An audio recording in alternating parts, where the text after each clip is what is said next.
अस्सलाम वालेकुम guys, best Colin और तरफ से वेलकम। आज हमारा जो प्यारा दोस्त है महीब बनाने लगा है बहुत सी टेस्टी सी डिश और बहुत स्वीट चॉकलेट बनाएगा।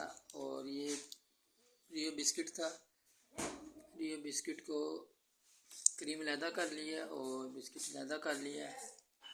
और अब इसमें एक कप पानी में एक कप दूध में करोगी आप मैश इसको। एक कप दूध में ये मैश होगा और उसके बाद एक ज़बरदस्त सी स्वीट चॉकलेट बन जाएगी।